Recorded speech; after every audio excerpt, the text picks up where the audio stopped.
Mateus, capítulo 5, verso 6. Vamos ler todos juntos. Bem-aventurados que têm fome e sede de justiça, porque serão fartos. Mais uma vez. Bem-aventurados os que têm fome e sede de justiça, porque serão fartos. Senhor, que o Teu Santo Espírito fale conosco através da Tua palavra, para a glória do Teu nome e salvação das nossas almas, em nome de Jesus. Amém. Meus irmãos, uma lição que devemos frisar na nossa mente quando falamos de bem-aventuranças é que a felicidade na Bíblia, a felicidade não é algo que eu tenho que buscar diretamente, mas a felicidade é fruto da busca de um outro alvo que Deus nos dá. Isso é o que podemos notar ao estudar as bem-aventuranças, porque bem-aventurado significa feliz. O que Cristo está dizendo aqui, o que Ele está fazendo aqui é mostrar a verdadeira felicidade às pessoas que o estavam ouvindo, né? Na mente deles tinha o que significa ser feliz, e Cristo começa a ensinar para ali: olha, ser feliz não é isso que está na sua cabeça, ser feliz não é isso que você está pensando que é. Ser feliz é, em primeiro lugar, buscar humildade de espírito, pobreza de espírito. Humildade de espírito é do nosso próprio espírito, nos esvaziar de nós mesmos, é entender que somos dependentes de Deus. Esse é o primeiro. Então, se você buscar a humildade de si mesmo, o esvaziamento de si mesmo, a pobreza de si mesmo, é o primeiro passo para a felicidade. O segundo passo para a felicidade é chorar pelos próprios pecados. Bem-aventurados os que choram, porque serão consolados. Os que choram pelos próprios pecados e pelo efeito dos pecados nos outros, encontrarão consolo em Jesus, porque Jesus vem consolar-nos, dando salvação a pecadores, e Ele é a solução para o pecado de todo mundo. Ele é o Cordeiro de Deus que tira o pecado do mundo. Em terceiro lugar, bem-aventurados os mansos, porque herdarão a terra. Mansidão é algo que se manifesta nos relacionamentos, e mansidão tem a ver com reivindicação, é o contrário de reivindicação de direitos. A pessoa que não é mansa é aquela que sempre está reivindicando direitos. Isso me pertence, você tem que me dar. É aquela que está sempre cobrando coisas, que julga ter direitos. Mas a mansidão, como um caminho de felicidade, é compreender que nós não temos direitos, somos igualmente pecadores diante de um Deus santo, e devemos buscar no exemplo de Cristo, que se esvaziou totalmente, que abriu mão de todos os direitos para se relacionar conosco, como manso e humilde. Foi levado ao matadouro, à cruz, e ali padeceu em nosso lugar. E em quarto lugar, que chegamos essa noite, a virtude que devemos buscar para que frutifique em nós felicidade verdadeira é fome e sede de justiça. Aqueles que têm fome e sede de justiça, como aqueles que têm todos esses atributos que nós elencamos agora e prosseguiremos mais à frente, são as marcas do cidadão do reino de Deus, são as marcas daquele que pertencem ao reino celestial, e por isso ele está sendo retirado do reino deste mundo. O cidadão dos céus tem essas marcas, os cidadãos dos céus têm esses valores, Os cidadãos dos céus têm isso gravado em seus corações, eles apreendem isso de seu Senhor, e Ele agora está a nos ensinar: bem-aventurados os que têm fome e sede de justiça, porque serão fartos. Mas o que é que isso significa? Eu quero tentar ajudar os irmãos a entender isso. O que é que isso significa? Em primeiro lugar, só para a gente compreender melhor, se a gente entender o que é injustiça, a gente entende melhor o que é justiça. Injustiça é uma violação do direito de alguém. Quando alguém comete uma injustiça a nós, ele está violando um direito, né? Eu tenho direito a viver. Alguém tenta me agredir, provocando algum mal à minha vida, tentando retirar de mim o direito de viver, ele está cometendo uma injustiça, um delito, uma desobediência à lei, que me garante direitos. Então, eu estou sendo injustiçado. Aquela pessoa está cometendo uma injustiça. Injustiça é a violação do direito de outro. Mas de que direito o Senhor está dizendo aqui? Lembrando sempre que o ator principal de todas as Escrituras é Deus, e toda a palavra de Deus foi nos dada para mostrar quem Ele é e o que Ele requer de nós.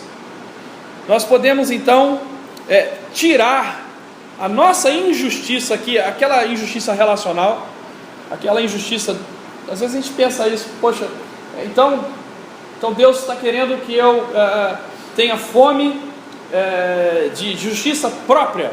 Não é isso, porque aí nós perderemos a mansidão, porque a gente vai ter que reivindicar direitos, e a mansidão vai-se embora. Mas o que o Senhor está nos mostrando é que Ele está apontando para o relacionamento nosso, primariamente diante de Deus. Já que Deus é o ator principal das Escrituras, o Senhor Jesus quer nos colocar diante daquele que tem todos os direitos da galáxia, do universo, da criação. E esse é o Deus Criador dos céus e da terra. Quando Deus cria homem e mulher à sua imagem, Ele os faz à sua imagem, Ele os faz cheios de perfeição, cheios de justiça. Adão e Eva, quando criados pelo Senhor lá no Éden, Gênesis capítulo 1 e 2, eles foram criados em retidão, em perfeição, em justiça plena, obedientes ao Senhor. Eles não violavam o direito daquele que os criou. Deus era maior que eles, portanto, Deus, como Criador, tem direitos plenos sobre a sua obra, a criação. Por isso que tantas pessoas querem destruir a ideia da criação, porque pensar em criação implica em pensar em direitos do Criador, não é verdade? Se você tem uma obra, escreve um livro, tem lá um selinho lá, todos os direitos, reservados, pertencem a quem criou. Eu não posso violar direitos de criação. O Senhor Jesus quer nos colocar diante do Pai, porque o nosso maior problema é esse. Porque os nossos pais do passado, Adão e Eva, violaram o direito do Criador. Eles foram criados em justiça plena, em perfeição, retidão, imagem de Deus, mas foi-lhes dado uma única ordem, a princípio: não comer da árvore do bem e do mal, e eles violaram isso. E ao violar os direitos do Criador, eles perderam a justiça que havia neles, se tornaram injustos, pecadores, dos quais nós somos herdeiros por geração de toda essa injustiça. E o que a Bíblia vai descrever a partir de Gênesis capítulo 3, que é a narrativa da queda do homem, que mostra a injustiça do homem, é exatamente isso, que todos os filhos deste Adão e Eva são tão imperfeitos quanto eles se tornaram. O primeiro filho do casal, Caim, mata Abel, por conta de uma violação dos direitos de Deus, de culto. Deus falou: olha, vocês devem me cultuar desse jeito, cobriu os seus pais com peles de carneiro, né? E depois os seus pais repassaram isso seu fim. Então Abel faz um culto através de um sacrifício, e Caim faz um culto porque ele achou legal as frutas que ele tinha cultivado. E ele transgride o direito de Deus, e ao transgredir o direito de Deus, ele se torna, comprova que a injustiça está em seu coração, e depois de ter sido chamado a atenção pelo próprio Deus, ele, irado contra Deus, não podia fazer nada contra Deus, então ele mata o representante de Deus mais próximo dele, ele mata Abel. E agora nós somos geração de Adão e Eva, e por um homem entra o pecado no mundo, e todos nós nos tornamos pecadores, todos nós nascemos pecadores. Isaías 64, que nós lemos neste culto, fala que a nossa justiça diante de Deus é um trapo de imundícia. Nós somos injustos diante de Deus. Diante de Deus, cada um de nós que está aqui dentro, inclusive eu, cada um dos seres vivos que estão fora dessas quatro paredes, inclusive qualquer pessoa que você possa pensar, são injustos diante de Deus. A nossa justiça diante de Deus é descrevida por Isaías como trapo de imundície. Isso é uma coisa nojenta, é um palavreado que está bem suavizado na tradução, mas é algo muito nojento, muito nojento. Eu não vou falar o que é, para não constranger alguém, mas é algo nojento, irmãos, bem nojento. O que Isaías está falando na sua última oração, encerrando as suas profecias,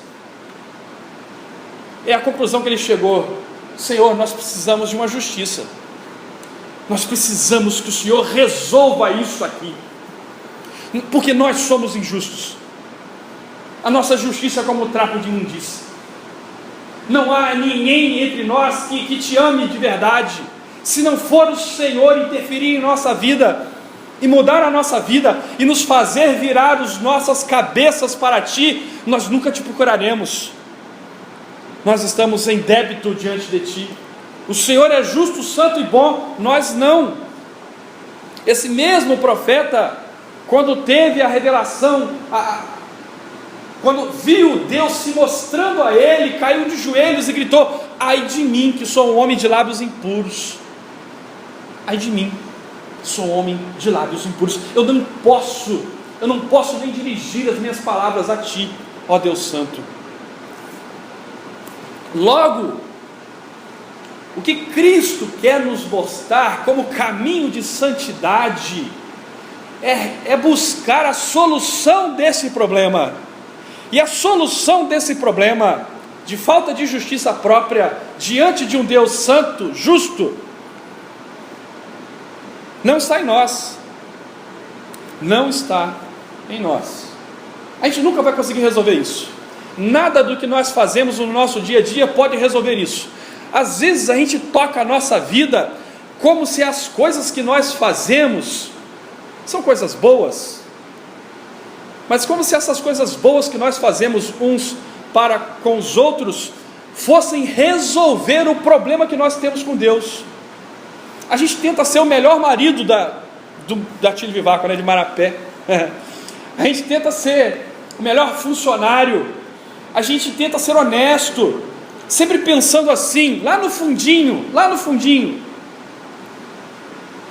eu sou um bom marido, eu sou um bom funcionário, eu sou um bom pai, eu sou um bom filho, está tudo bem comigo e Deus.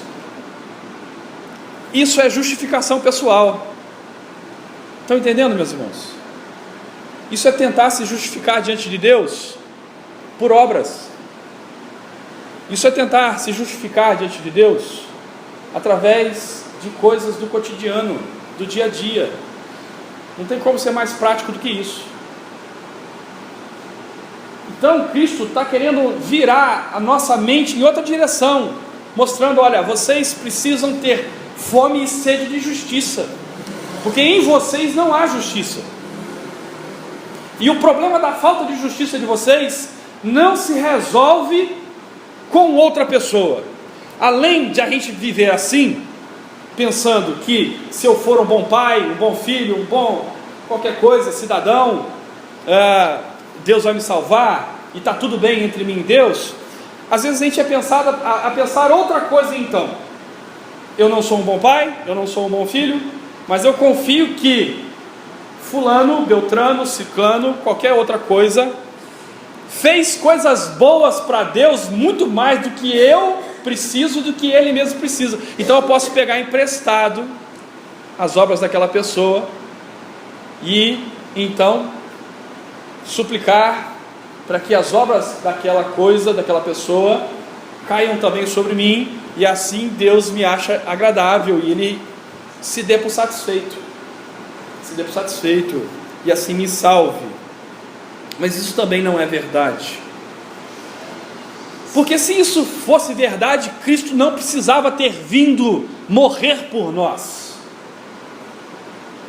Se houvesse uma solução entre os homens para a falta de justiça, Deus teria nos dito e não teria enviado seu Filho para se humilhar, se esvaziar de todos os direitos, se fazer um de nós, tornar-se um representante da nossa raça caída, suja, mas de forma belíssima e necessária, viveu uma vida perfeita, sem cair nos erros que nós caímos, sem pecar do jeito que nós pecamos, sem pecar de forma nenhuma. Ele viveu entre nós, sabe o que é padecer, sabe do que é ser tentado, venceu onde nós caímos, para quitar a dívida da nossa falta de justiça diante de Deus.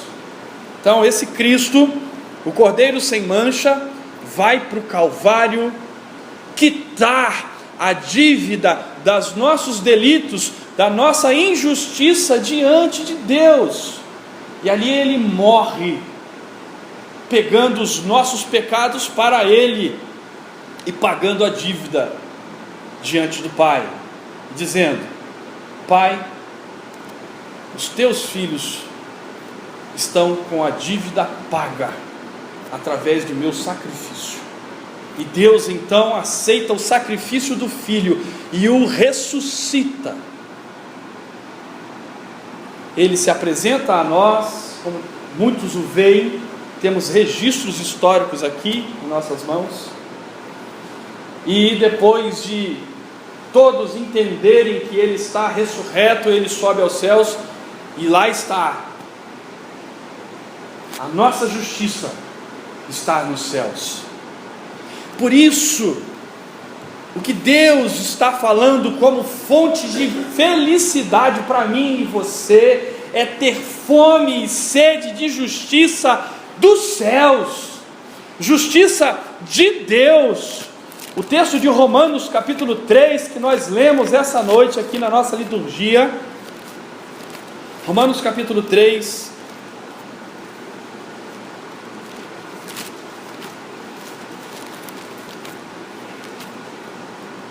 deixa isso bastante claro para nós. Você pode ler em casa a Bíblia, tá? Ela está em português, aí bem fácil de nós entendermos. Romanos capítulo 3, versículo 21 em diante, ele fala que sem lei se manifestou a justiça de Deus, testemunhada pela lei e pelos profetas. É disso que os profetas estavam falando, é disso que Isaías estava falando. Justiça de Deus mediante a fé em Jesus Cristo, para todos e sobre todos os que creem, porque não há distinção, pois todos pecaram e carecem da glória de Deus, sendo justificados é tornados justos. Quando você está diante de um juiz, você é chamado de réu, porque tem uma acusação contra uma violação de direitos de outro. Você está ali de forma injusta diante de um juiz. Vamos supor que somos culpados diante de uma causa, diante de um juiz dessa terra, né? Até que entra um advogado na jogada e apresenta as provas da justificação do réu. Então, depois das provas apresentadas de justificação do réu, o juiz bate o martelo e diz: está absolvido, justificado o réu. E é isso o Evangelho. Prestem atenção, meus irmãos. Nós estamos diante do justo juiz, o nosso Deus, Pai, né? Diante do justo juiz, como estamos? Culpados.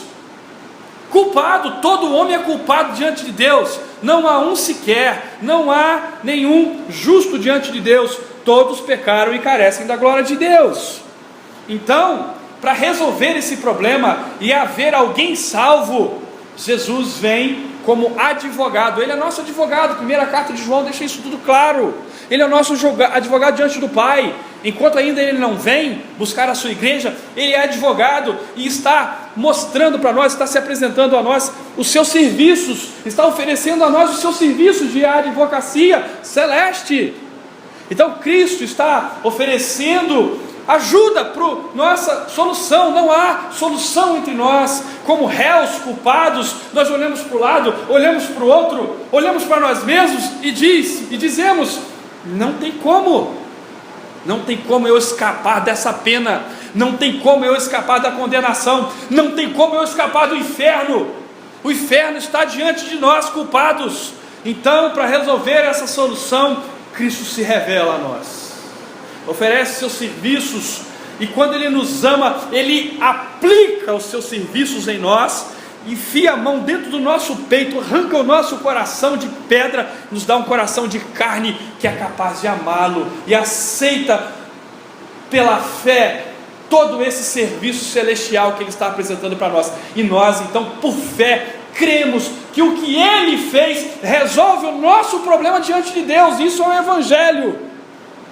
Pela fé somos justificados gratuitamente por sua graça, mediante a redenção que há em Cristo Jesus, a quem Deus propôs no seu sangue como propiciação, mediante a fé, para manifestar a sua justiça, por ter Deus, na sua tolerância, deixado impunes os pecados anteriormente cometidos, tendo em vista a manifestação da sua justiça no tempo presente, para Ele mesmo ser justo e justificador daquele que tem fé em Jesus.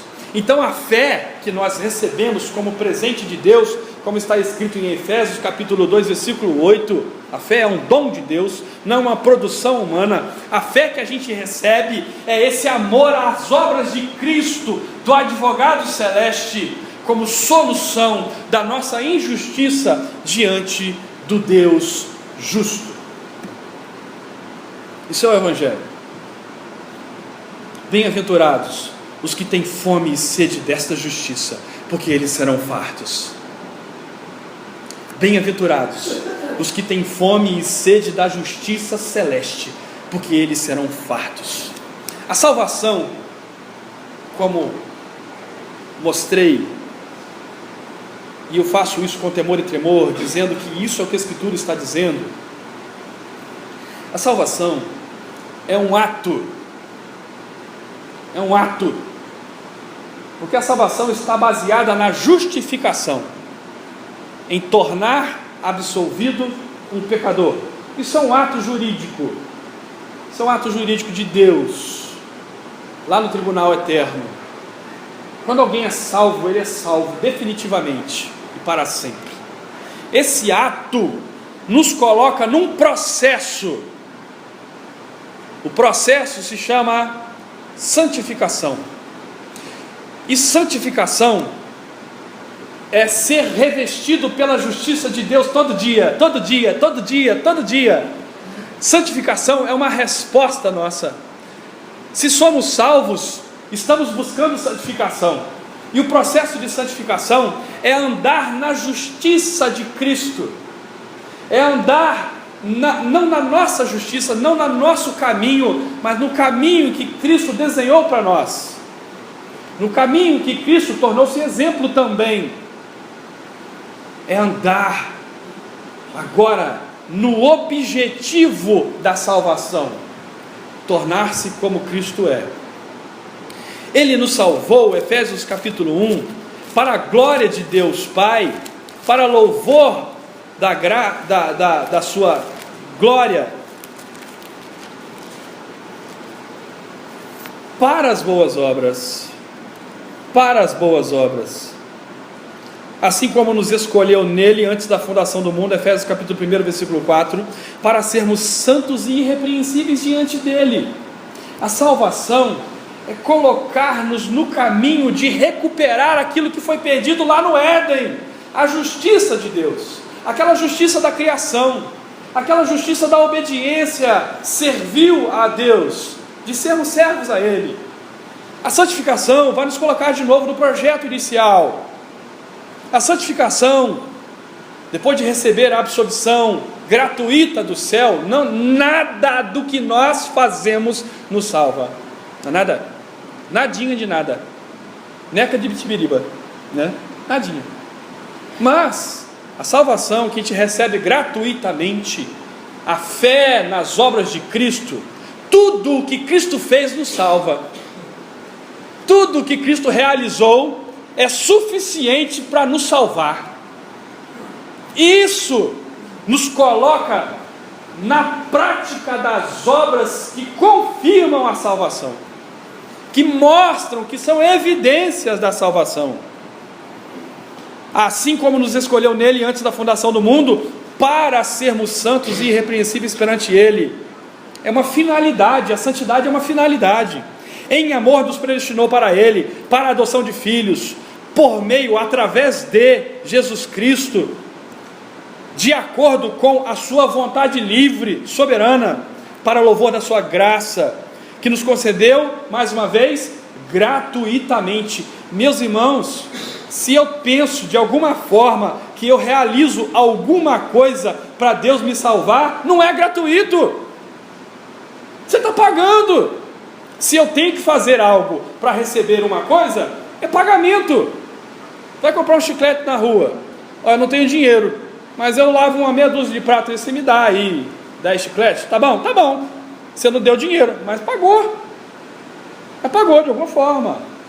Então quando eu penso que minha salvação diante de Deus é através de alguma obra, não é gratuito mais, e a Bíblia deixa bem claro que a justificação é gratuita, mais uma vez aqui em Efésios capítulo 1, gratuitamente no amado, e Ele nos salva para andarmos na justiça de Deus. 2 Timóteo capítulo 2, versículo 22, quando Paulo está exortando o seu filho na fé, Timóteo, a pastorear, ele fala com ele, olha, capítulo 2, versículo 22, foge das paixões da mocidade,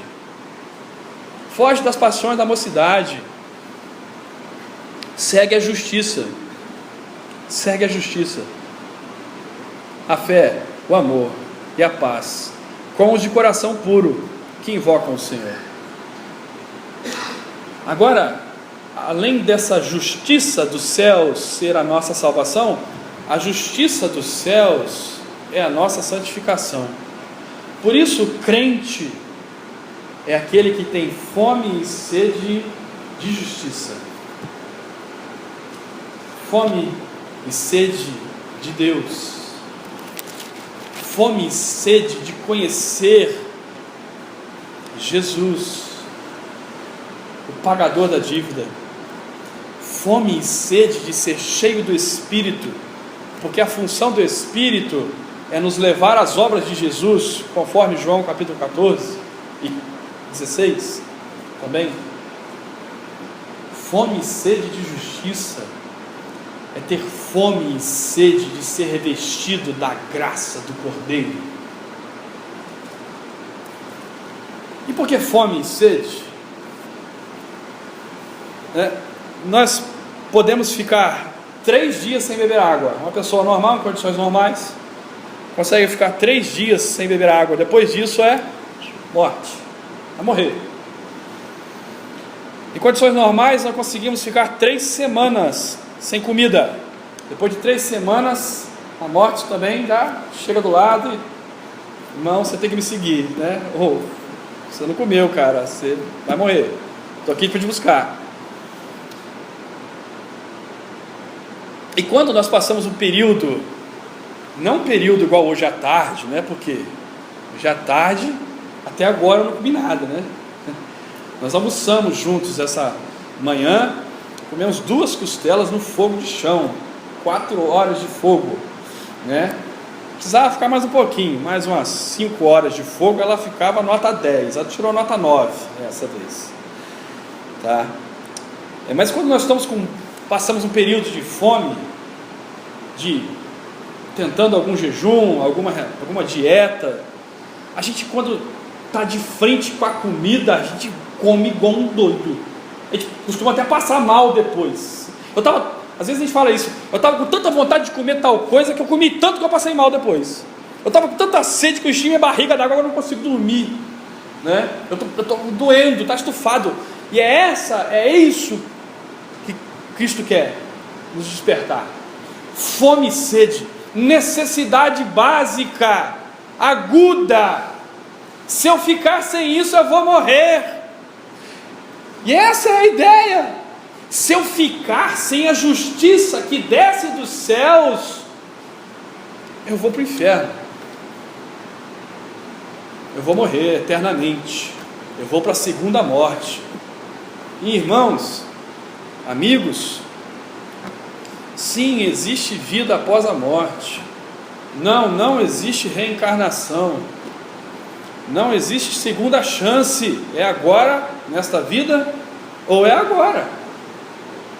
Não vai ter repescagem, ponto corrido aí, né? Não vai ter um resultado futuro que vai salvar o outro da queda lá, não, né?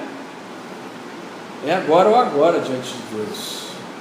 E se eu não for revestido dessa justiça que desce dos céus e buscar cada vez mais esse companheirismo de Deus, do seu Filho, de ser revestido por Ele, eu vou morrer, nós vamos morrer. Por isso a felicidade, não uma felicidade que vai durar 75 anos, 80, 90 anos, uma felicidade eterna, é baseado na justiça dos céus. E aqueles que têm fome e sede dessa justiça serão fartos. O Senhor não rejeitará aqueles que buscam a justiça celeste. O Senhor não rejeitará aqueles que caíram em si. O Senhor não rejeitará os filhos pródigos que caírem em si e se voltarem para Ele buscando salvação e perdão.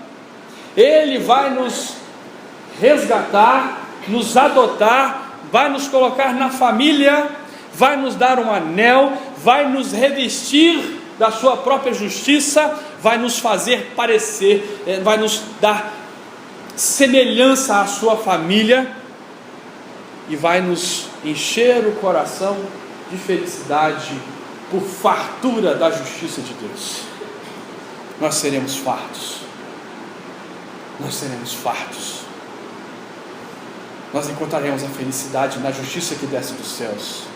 E enquanto estivermos buscando justiça própria, justiça alheia, nós vamos nos decepcionar. Nós vamos ainda permanecer sem saciação. Nós vamos ficar ainda com fome. Nós vamos continuar emagrecendo neste mundo até morrer, e depois continuaremos sofrendo. Mas na justiça que desce dos céus, apreendida, tomada para nós através da fé naquilo que Cristo fez, essa justiça durará para sempre e nos fará cidadãos do reino eterno a partir de agora, a partir dessa vida. talvez tenha ficado na sua mente uma pergunta: então como eu faço? Vá a Cristo agora, arrependa-se da sua falta de justiça, olhe para a sua vida e perceba realmente, seja sincero diante de Deus e concorde com Ele: Senhor, realmente eu não tenho justiça própria, eu preciso da sua justiça. Senhor, realmente não há salvação para mim, nem em mim mesmo, nem quem está do meu lado, nem em quem já existiu. Só há salvação em Ti. Arrependa-se e creia no Evangelho. Arrependa-se dos seus pecados. Arrependa-se da sua falta de justiça, porque todos pecamos e carecemos da graça do Senhor. E creia no Evangelho. É o que nós temos que fazer. É o que foi dito na igreja primitiva, quando Pedro pregou. O que faremos então? Arrependam-se e creiam no Evangelho. Arrependimento é a marca de entrada. Arrependimento e fé são a marca de entrada no reino de Deus, que vai nos fazer ter fome e sede de justiça que desce dos céus, a justiça de Cristo. E é por isso que eu quero orar com vocês. Vamos fechar os nossos olhos, vamos clamar a Deus. E se você sentiu o desejo no coração, ore comigo, para que juntos sejamos revestidos da justiça que desce dos céus. Ó grande Deus, eterno Pai, estamos diante de Ti, o justo juiz. Tu és o Deus que não deixa por inocente o culpado, mas julgará a todos com justiça plena, e ninguém ficará indesculpável diante de Deus, como a Tua palavra diz. Nenhum de nós temos justiça própria, nenhum de nós, Senhor Deus, estamos absolvidos pelo que fazemos diante de Ti. Tem misericórdia de nós então, Senhor, e derrama sobre nós a Tua justiça. Faça-nos, Senhor Deus, nos arrepender profundamente dos nossos pecados. Faça-nos perceber, Senhor Deus, que o Senhor tem dito é a verdade sobre nós. Faça-nos, Senhor Deus, perceber e temer o destino que nos aguarda se não nos arrependermos, ó Deus. Que estamos diante de um Deus irado contra pecadores que tem violados os direitos do Criador. Faça-nos, Senhor Deus, perceber que precisamos de uma justiça que não está em nós. Faça-nos correr para o Teu Filho, ó Deus, amá-lo, buscá-lo, adorá-lo, nos encantar por Sua beleza, por Sua majestade, por Sua formosura, por Sua justiça, por Suas obras, por Teus feitos eternos em nosso lugar. Faça-nos olhar para Cristo e dizer: Ele é meu, Ele é o meu Cristo, Ele é minha justiça, Ele é minha justificação, é o que eu preciso. Faça-nos olhar para o Teu Filho e amá-lo e desejá-lo em mim, em cada um dos meus irmãos que estão aqui.